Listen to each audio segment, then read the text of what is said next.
Diablo.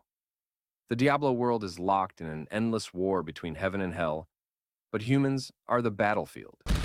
The world of Sanctuary is supposed to be neutral ground, but demons constantly try to corrupt it, while angels try to control it. And in between are mortals, powerless, suffering, and often cursed. Villages fall to cults, cities are ruled by the undead, and even heroes can be possessed by demonic forces. Diablo, the Lord of Terror, keeps coming back in new forms, feeding off humanity's worst instincts. The world isn't built for hope. Even victories feel temporary, because evil is never truly gone, just waiting to return in a darker shape. In Diablo, religion offers no safety, power brings madness, and salvation is just another form of destruction.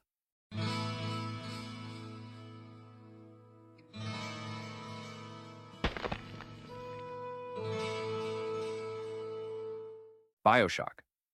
Bioshock starts with an idea. What if you could build a perfect society, free from rules? The result is Rapture, a city under the ocean where the smartest, richest, and most powerful could do whatever they wanted. But without law, everything collapses. Gene editing, addiction, power struggles, all of it destroys Rapture from the inside out. People become splicers, mutated junkies addicted to power.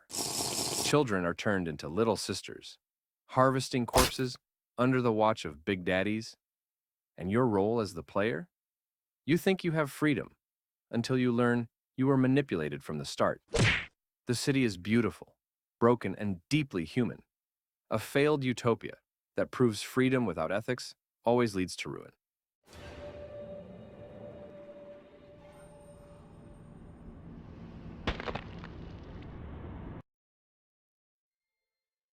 People Playground. At first glance, People Playground looks like a silly physics sandbox where you throw ragdolls into lasers and build weird machines. But underneath that goofy surface is something way darker. You're not just breaking things, you're experimenting with pain. Electrocution, acid, brain injections, torture devices. The game gives you every tool to explore how far you can push a human body. The lore is minimal, but the tone is clear. This isn't play, it's clinical cruelty. Add in fan-made mods, androids that gain awareness, or dummies that try to escape, and you get a haunting message. There are no consequences, no goals, and no limits. You are the god of this world, and the only thing being tested is your morality.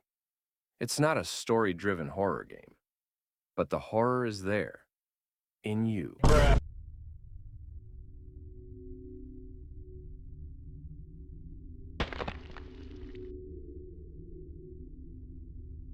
All Tomorrows. All Tomorrows is a fake scientific record that reads like humanity's obituary. It starts with optimism. Humans conquer space and colonize the stars. But then, we meet the Q, a godlike alien race. They don't kill us, they twist us. They genetically modify humans into horrific new forms. Blind slaves, sentient furniture, meat plants. Civilizations rise and fall. Some evolve, some break, some forget they were ever human at all. And all of it is recorded like a textbook, cold and clinical. The horror here isn't war or invasion. It's that we keep surviving, even when we've been changed beyond recognition. Time doesn't save us. It erases us. All Tomorrows isn't a horror story. It's a long, quiet scream into the future about what happens when power meets curiosity with no morality in between.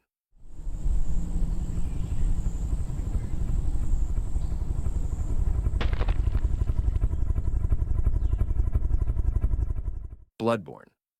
Bloodborne isn't just gothic horror. It's cosmic horror disguised as a nightmare.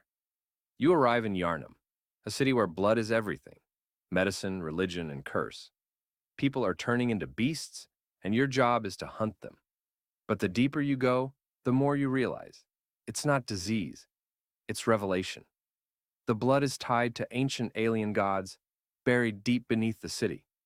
And by using it, people aren't just mutating. They're evolving into something far more disturbing. Time, reality, and identity begin to warp. By the end, you're not fighting monsters. You're fighting human ambition, curiosity, and truths we were never meant to uncover. Bloodborne's world is rich, beautiful, and terrifying because it doesn't rely on fear. It shows you a future where humanity loses itself by trying to become something greater. Oh, what a mess you've been caught up in. And tonight, up here, to welcome the new hunter. Oblivion. Oblivion looks like classic fantasy on the outside, but it's hiding pure chaos underneath. The world is falling apart during the Oblivion crisis. Gates to a hell dimension are ripping open everywhere, and demons are flooding in. The Empire's leadership collapses, the gods stay silent, and normal people are stuck between cults, necromancers, and madness. Even the gods you pray to don't really help. The Daedric princes treat mortals like toys, and every city feels one mistake away from falling apart. Magic, politics, and faith are all rotting from the inside. Behind every smiling noble or shining castle, something broken is hiding just out of sight. It's not just a fantasy world under attack, it's a world already dying, where you're fighting just to slow down the end. And it's Oblivion, yeah, the NPCs are dumb as hell. Stop right there, criminal scum! Nobody breaks the law on my watch! I'm confiscating your stolen goods. Now pay your fine, or it's off to jail. Killing floor. Killing floor is what happens when science turns against its creators. A biotech company, Horzine, creates clone soldiers and bioweapons, but loses control. The result? Zeds. Mutants.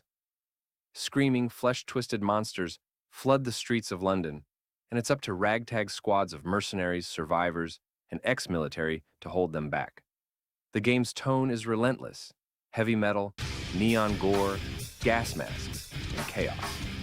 But it's not just violence for fun. The world has collapsed.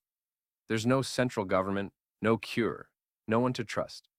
It's a world built on endless waves of failed experiments and dying hope. Every mission feels temporary, like you're just holding back extinction for a few more hours. It's not about saving the world. It's about surviving its final days.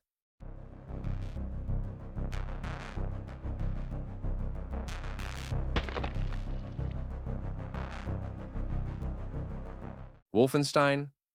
The Wolfenstein timeline asks one terrifying question. What if the Nazis won? In this alternate reality, World War II ends with Germany as the dominant world power, and everything after spirals into science fiction-level dystopia. Nazi scientists, perfect robotics, brainwashing, and even space travel, building a terrifying regime where freedom doesn't exist. They revive the dead, weaponize ancient relics, and control the world through fear, propaganda, and pure force. You're BJ Blazkowicz, a soldier with nothing to lose, constantly fighting a losing battle against a world that forgot how to rebel. But even in victory, Wolfenstein's world feels hopeless. Technology is advanced, cities are rebuilt, but at the cost of identity, culture, and freedom. It's not just alternate history. It's a warning about how far evil can evolve if no one stops it.